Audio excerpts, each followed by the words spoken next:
እነ ጀነራል አበባው ታደሰ ለቀጣዩ የግንባር ጦርነት አጠቃላይ ወታደራዊ ስብሰባና ግምገማ ካደረጉ በኋላ የግምገማ ማጠቃለያ ሪፖርት ማቅረባቸው ተሰምቷል። ጀነራል ጻድቃን ገብረትንሳኤና አቶ ጌታቸው ረዳ በየፊናቸው በሰሜን ኢትዮጵያ ወታደራዊ ውጥረት ጉዳይ ላይ የራሳቸውን ግምገማ ማቅረባቸው ታውቋል። ሰበር መረጃችን ነው። ህወሓት በመጨረሻም በመላው ትግራይ ይፋዊ የክተት ጥሪ ማቅረቡ ተሰምቷል። የህወሓት ሊቀመንበር ዶክተር ደብረጽዮን ገብረሚካኤል የትግራይ ህዝብ በአሁኑ ወቅት እጅግ አደገኛ በሆነ የህልውና ፈተና ውስጥ እንደሚገኝ መግለጻቸው ተደምጧል። በሌላ በኩል የኢትዮጵያ ሰራዊትና የኤርትራ ሰራዊት ስትራቴጂክ ቦታዎችን በመያዝ ላይ ናቸው። የኤርትራ ጦር ወደ ሽረ መቅረቡንና ወደ ወልቃይት አቅጣጫ መጠጋቱ ተረጋግጧል። አንኳር መረጃችን ነው።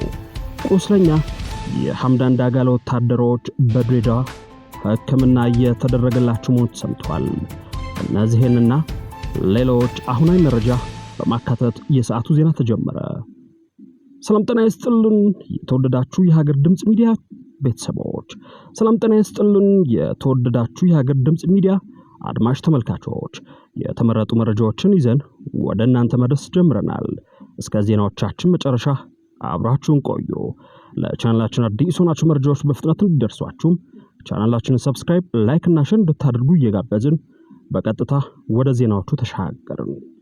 የመከላከያ አዛዦች ለቀጣዩ ጦርነት አጠቃላይ ወታደራዊ ስብሰባና ግምገማ ካደረጉ በኋላ የግምገማ ሪፖርት ማቅረባቸው ተሰምቷል።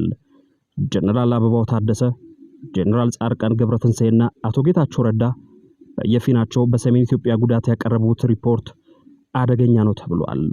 በአዲስ አበባ ከፍተኛ ወታደራዊ አዛዦች የተገኙበት ወታደራዊ ስብሰባ መካሄዱ ተሰምቷል። ወታደራዊ ስብሰባው ከአዲሱ የሰሜን ኢትዮጵያ ወታደራዊ ውጥረት ጋር የተያያዘ ነው። በቀጣይ ወታደራዊ ስምሪቶችና የጦርነቱ ሂደት ላይ ግምገማ ተደርጓል። ጀነራል አበባው ታደሰ የመሩት ወታደራዊ ስብሰባ መካሄዱን የተሰማው በወታደራዊ ስብሰባው ላይ የመከላከያ ከፍተኛ አዛዦች ተገኝተዋል። በስብሰባው ላይ ጀነራል አበባው በሁለት ጉዳዮች ላይ ማወያየታቸው በወታደራዊ መረጃው ላይ ተመላክቷል። አንደኛው የመወያያ አጀንዳ ቀይ ባህርን ማዕከል አድርጎ እየተዘጋጀበት ባለው ድንበር ተሻጋሪ ጦርነት ላይ ትኩረት ያደረገ ነው። ሁለተኛው ደግሞ ህወሓትና ብልጽግና በተዘጋጁበት አዲስ ጦርነትና አጠቃላይ የሰሜን ኢትዮጵያ ወቅታዊ ጉዳይ ላይ ያተኮረ ነው። ጀነራል አበባው በዚህ ወታደራዊ ስብሰባ ላይ የቀይ ባህር ተዋሳይ ለመሆን እየሰራን ነው በማለት ዲፕሎማሲያዊና ወታደራዊ እንቅስቃሴን የተመለከተ ማብራሪያ ሰጥተዋል። ከዚሁ ጋር ተያይዞ ጀነራሉ አይቀሬውን ጦርነት ያመላከቱበት አውድ የትግራይ አንዳንድ አካባቢዎች ለኤርትራ ተላልፈው ተሽጠዋል የሚለው ንግግራቸው ነው። ጀነራሉ የትኞቹ መሬቶች በምን ያህል ዋጋ እንደተሸጡ በስምና በመጠን ባይጠቅሱም መሬቶቹ ተሽጠዋል የሚለውን ቃል ደጋግሞ መናገራቸው በወታደራዊ መረጃው ላይ ተመላክቷል። የጠቅላይ ሚኒስትሩ አማካሪ ጌታቸው ረዳ ግን በስም ጠቅሰው የግምገማ ሪፖርት አቅርበዋል። ጌታቸው ያቀረቡት የግምገማ ሪፖርት በቀጥታ ለአብይ እንደደረሳቸውም ለጉዳዩ የቀረቡ ምንጮች ጠቁመዋል።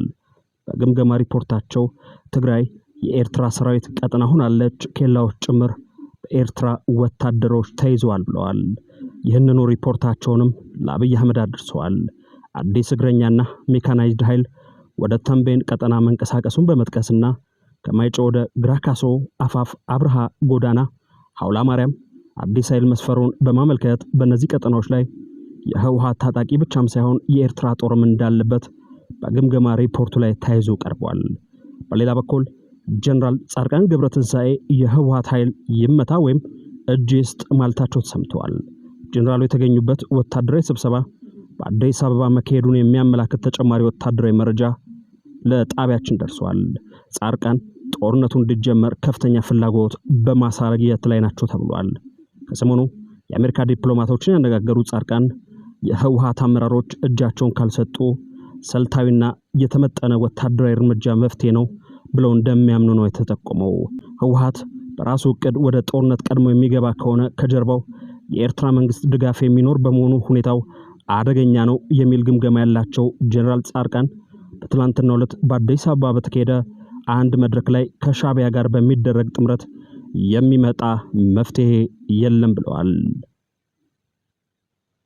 ይህ በህንድ እንዳለም ህወሓት በመጨረሻም በመላው ትግራይ ይፋዊ የክተት ጥሪ ማቅረቡ ተሰምቷል። እያንዳንዱ የትግራይ ቀበሌ ቢያንስ 65 ታጣቂ እንዲያቀርብ ታዟል። በትዕዛዙ ቀዳሚ ሰለባ የሆኑት የትግራይ ወጣቶች ጦርነት ሸሽተው እየተሰደዱ ነው። ህወሓት በበኩሉ ኬላዎችን ዘግቶ ወጣቶችን ከክልል እንዳይወጡ አግዷል። በሌላ በኩል የብልጽግና ሰራዊትና የኤርትራ ሰራዊት ስትራቴጂክ ቦታዎችን በመያዝ ላይ ናቸው። ህወሓት በመጪው ሳምንት የካቲት 11 ቀን 2018 ዓ.ም የተመሰረተበትን 51ኛ ዓመት የምስረታ በዓሉን በማስመልከት ባወጣው መግለጫ ዛሬም እንደ ትላንቱ የትግራይ ህዝብ የትግል መሪና አታጋይ ህወሓት ነው ካለ በኋላ ለተዘጋጀበት ጦርነት ህዝቡን ደጀን እንዲሆኑ ሙሉ ታሪኩን ሲተርክ ታይቷል። ህወሓት በዚህ መግለጫው ስም ሳይጠቅስ ለ27 ዓመታት በስልጣን ላይ የነበረበትን ጊዜና ለ51 ዓመታት የታገለበትን የፖለቲካ አውድ ካስታወሰ በኋላ አሁን ላይ ትግሉ ጥገኛ የፖለቲካ አስተሳሰብ ባላቸው አካላት መቀልበሱን ተናዟል። ጥገኛ የፖለቲካ አስተሳሰብ ያላቸው አካላት በእኔ ፋናወጊነት የተገኘውን የዲሞክራሲ መንገድ ቀለበሱት ያለው ህወሓት የፕሪቶሪያው ስምምነት ማዕከል በማድረግ ነው። ህወሓት በመግለጫው የፕሪቶሪያው ስምምነት ተሟልቶ ወደ ተግባር መግባት ባለመቻሉ ምክንያት የትግራይ ህዝብ ሌላ ዙር ጦርነት ታውጆበት ትግራይ ከበባ ውስጥ ናት። የፌዴራል መንግስት ጦርነት ሊከፍትብን ሰራዊቱን እያንቀሳቀሰ በመሆኑ የትግራይ ህዝብ ራሱን ለመከላከል ለትግል ይነሳ ሲል የክተት አዋጁ የመሰለ መልእክቱን አስተላልፏል። ቀጠል አድርጎም ፌዴራል ወረራ ሊፈጽምብን ስለሆነ የትግራይ ህዝብ ይዘጋጅ የሚል ጥሪ ባቀረበው መሰረት ለእያንዳንዱ ቀበሌ 65 አዲስ ታጣቂ እንዲያቀርብ ኮታ መስጠቱን ታውቋል። በዚሁ የክተት አዋጅ ጥሪ ላይ የሎጂስቲክ ጉዳይም አብሮ የተካተተ ሲሆን ህዝቡ በአንድ አባወራ ወይም በአንድ ቤተሰብ ደረጃ የሎጂስቲክ መዋጮ 1200 ብር፣ 5 ኪሎ ግራም የእንጀራ ድርቆሽ፣ 1 ኪሎ ግራም በርበሬ እንዲያዋጣ እየተገደደ መሆኑን ከትግራይ የተለያዩ አካባቢዎች የሚገኙ ምንጮች አድርሰውናል። ይህንን ህወሓት አዲስ ወታደራዊ ግዳጅ አዋጅ ተከትሎ የትግራይ ወጣቶች ጦርነት ሸሽተው እየተሰደዱ መሆናቸው ሰምተዋል። ህወሓት የወጣቶቹን ፍልሰት ለመከላከልና በግዳጅ ወደ ጦርነት ለመማገድ ኬላዎችን ዘግቶ ከክልሉ እንዳይወጡ እገዳ መጣሉን ከመቀሌ የሚወጡ መረጃዎች ያመለክታሉ። ከዚህ ጋር ተያይዞ የህወሓት ከፍተኛ አመራሮች ወደ ወረዳዎች ተበትነው በጦርነቱ ውስጥ እንዲሳተፉ እያንዳንዱ ዞን፣ ወረዳና ቀበሌ እህል፣ ኮሮሾ እንዲሁም ሌሎች ለማዘጋጀት የሎጂስቲክ ማዕከል መፍጠር እንዳለበት እየሰሩ መሆኑን በመረጃው ላይ ተመላክቷል። በዲዲአር የተቀነሰ ያመለጠ በረፍት ላይ ቆየ ስልጠና ያቋረጠ ወደ ክፍሉ እንዲመለስ የቀረበው ጥሪ ተፈጻሚነቱን የሚከታተል ኮማንድ ፖስት በየደረጃው መዋቀሩም ሰምተናል። በሌላ በኩል ነዳጅ በግለሰብና በተቋማት እንዲከማች እየተደረገ መሆኑን የጠቆሙት ምንጮች የሎጂስቲክ አሰባሰብ ነዳጅ፣ ሬሽን፣ ቁሳቁስ በአስቸኳይ ወደ ማዕከላት እንዲገቡ መታዘዙን ገልጸዋል። ህወሓት ከመሃል ትግራይ አልፎ በሁሉም ጦር ግንባሮች ለሚገኘው ሰራዊቱ በየትኛውም ሰዓት ለሚሰጠው ወታደራዊ ትዕዛዝ በተጠንቀቅ እንዲቆም ከማዘዙ ባሻገር በራያ አላማጣ ቀጠናዎች የአብይ ጦር ተመልሶ ይመጣል በሚል የስጋት ግምገማ በማድረግ ከፍተኛ ዝግጅት ማድረጉን የታወቀው። ይህ በእንዲህ እንዳለም የህወሓት ሊቀመንበር ዶክተር ደብረጽዮን ገብረ ሚካኤል የትግራይ ህዝብ በአሁኑ ወቅት እጅግ አደገኛ በሆነ የህልውና ፈተና ውስጥ እንደሚገኝ ገልጸዋል። ሊቀመንበሩ 51ኛውን የካቲት 11 በዓል አስመልክተው በዋሽንግተን ዲሲ ለሚገኙ የትግራይ ተወላጆች ባስተላለፉት መልእክት ጠላቶቻችን አሁንም ወደ አዲስ ጦርነትና ከበባ ለመግባት ግፊት እያደረጉ ነው ሲሉ ማስጠንቅቀዋል። የፕሪቶሪያው የሰላም ስምምነት በተግባር ተጥሷል። ህዝባችን ተበትኖ ባለበት ወገኖቻችን ወደ ቀያቸው ባልተመለሱበትና ስምምነቱ ተንጠልጥሎ በቀረበት በዚህ ወቅት አሁንም አደቃቸዋለሁ፣ አጠፋቸዋለሁ የሚል መንፈስ ካለው አካል ጋር ነው ያለነው ብለዋል። ይህም ሁኔታ ትግራይን ወደ ሌላ ጦርነትና ጥፋት እየመራት መሆኑን በግልጽ አመልክቷል። የውስጥና የውጭ ሴራዎች በትግራይ አንድነት ላይ የሚሰነዘሩ ጥቃቶችን በተመለከተ ሊቀመንበሩ ጠላት አዲስ የኢኮኖሚና የፖለቲካ ከበባ ለመፍጠር ግፊት እያደረገ መሆኑን በውስጥና በውጭ ያሉ ከዳተኞችና ጠላቶች የኋላ ቀርነትና የአካባቢያዊነት ስሜትን በመቀስቀስ ትግራይን ለመበተን እኩይ ተግባር እያከናወነ መሆኑን ተናግረዋል።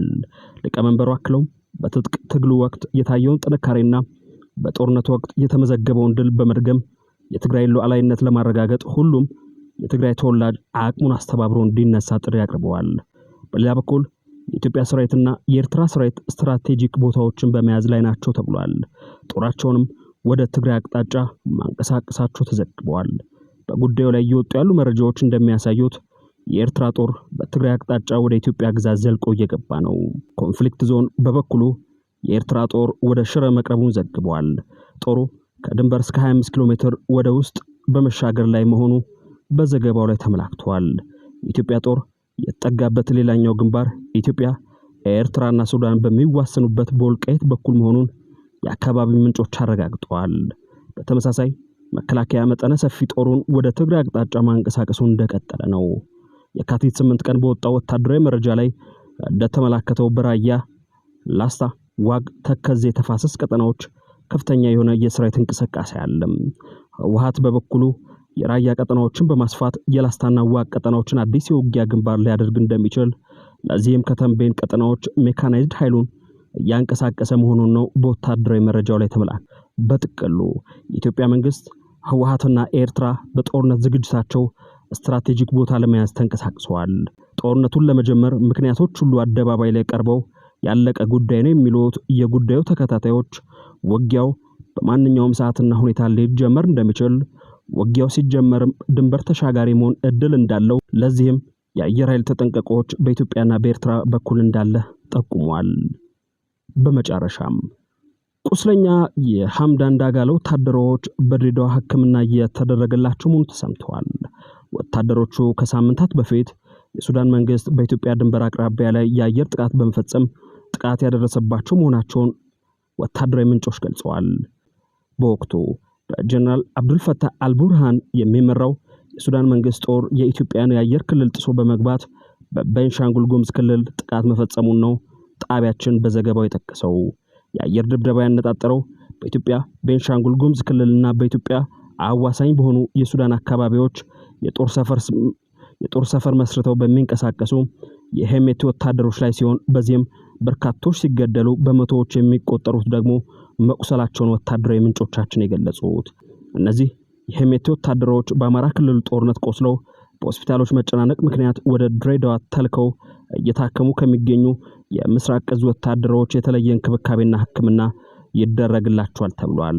እነዚህ የሄሜቲ ወታደሮች በአማራ ክልል ጦርነት ቆስለው በሆስፒታሎች መጨናነቅ ምክንያት ወደ ድሬዳዋ ተልከው የተለየ እንክብካቤና ሕክምና እየተደረገላቸው ነው ተብሏል።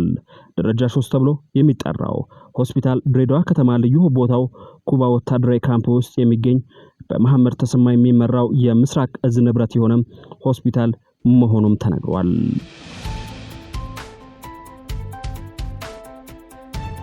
የተወደዳችሁ የሀገር ድምጽ ሚዲያ ቤተሰቦች ለሰዓቱ የተከታተላችሁት የዜና ወጃ ይህንን ይመስል ነበር። ለቻናላችን አዲስ ሆናችሁ መረጃዎች በፍጥነት እንዲደርሷችሁ ቻናላችንን ሰብስክራይብ፣ ላይክ እና ሼር እንድታደርጉ እየጋበዝን በዚሁ ተሰናበትን። ሰላም ለምድራችን፣ ሰላም ለኢትዮጵያ፣ ጤና ይስጥልን።